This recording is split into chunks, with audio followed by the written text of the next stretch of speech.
Being your true self is the only thing you can do, right? Last time I looked, everyone else was taken. Being your true self is that alignment between how you feel on the inside and how you present yourself to the world. It's about being in a place where you feel confident enough to advocate for other people. In my eyes, it means to be comfortable.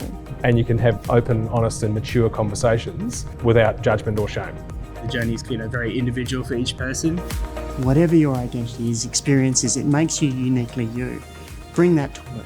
Show up as yourself. And when we all get to do that, we thrive together.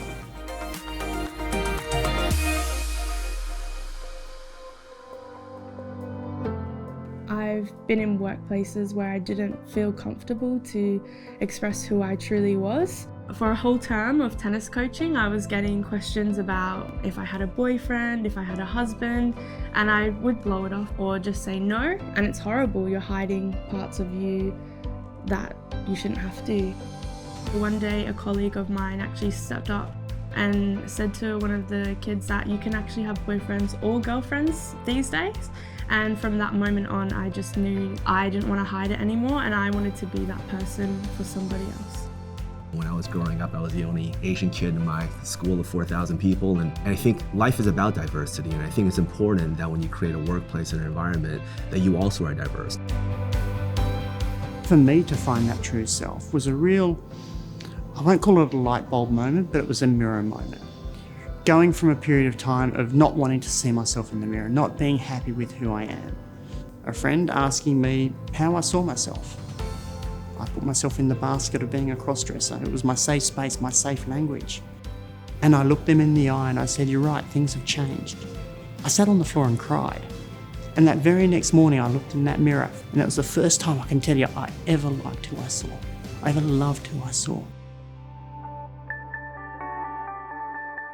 I came out to Mum when I was about 4, and I used to come home and I would say, Mum, when I'm with girls I want to be the boy, and when I'm with the boys I want to be the girl.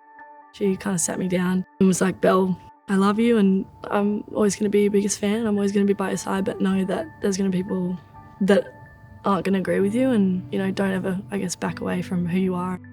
When I became a part of the footy environment, it was really openly talked about, and I feel, you know, really privileged that I can sit here and talk about how much I love my partner and the joy that she brings me. It was time for me to step up and ring my mum and tell her, and I'll never forget, I didn't have the courage to tell my dad. Mum told my dad, and he finally called me, and he wasn't even upset that I am gay and everything like that. He was just so heartbroken that I didn't have the courage to tell him, and to see him upset by that, but at the same time support me, meant the world to me.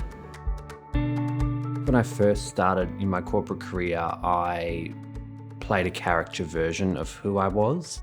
It got incredibly tiring and it just wasn't who I am. So as I got older and learned a bit more about myself, I just started feeling more comfortable with being exactly who I was. I often say that my sexuality is the least interesting part about me, but it's also something I'm very proud of. My husband and I thought we had 3 girly girls and a tomboy. It was really obvious from very young that we had a tomboy. And now I have a beautiful son. My son has taught me how important being your true self is. Just to see him as his true, authentic self, so happy, living his best life. And that's all you want as a parent. Every time there's been nasty comments written about me, or someone said something really nasty about Hayes, the allies here almost wrap me up like a blanket of protection. I feel really lucky.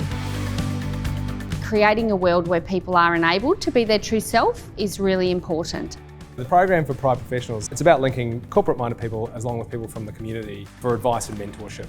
It's been about confidence. It's about it's okay to be your authentic self at work. So I think having those conversations where we challenge each other and ask those questions that you might not ask yourself. It's building upon yourself, and then once you've really found that spot where you can be comfortable, it's putting that time and effort into really supporting people around you and supporting the community around you.